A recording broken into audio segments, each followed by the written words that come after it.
un surnom lourd de sens. S'il n'est pas officiellement candidat pour les prochaines élections présidentielles, Éric Zemmour fait beaucoup parler de lui depuis quelques semaines. Il est constamment au centre de l'attention, notamment à cause de ses nombreuses sorties médiatiques et du mystère qu'il entretient autour des présidentielles.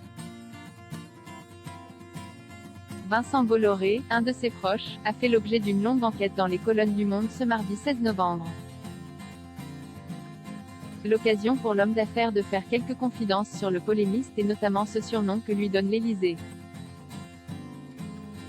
Dans les couloirs de la présidence de la République, on parle d'EZB, peut-on d'abord lire.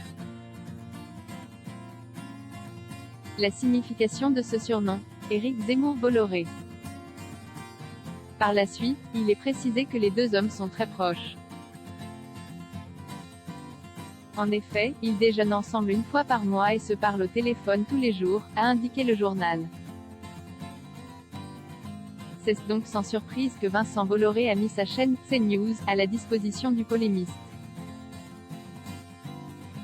Une initiative payante puisque, suite à son arrivée en octobre 2019, les audiences ont été multipliées par 3. Il est omniprésent. Dans son enquête, Le Monde rapporte la complicité entre Éric Zemmour et Vincent Bolloré. Leur amitié fait beaucoup parler mais elle fait également polémique.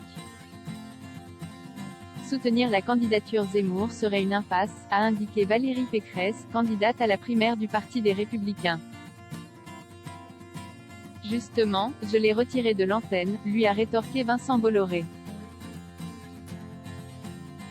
Par la suite, le journal indique que le polémiste serait l'arme de Vincent Bolloré dans sa bataille politique qui vise à voir Emmanuel Macron battu lors des élections présidentielles de 2022. Zemmour est une entreprise, avec des résultats financiers, soutenue par un groupe de médias, avait expliqué l'ancien président François Hollande dans le quotidien italien Corriere della Sera le 31 octobre dernier.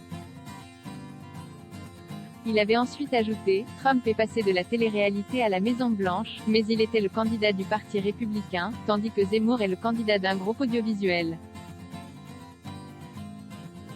Des propos qui ne passent pas inaperçus. Éric Zemmour, est-il en train de s'essouffler? Éric Zemmour multiplie ses apparitions publiques et laisse planer le doute concernant les prochaines élections présidentielles.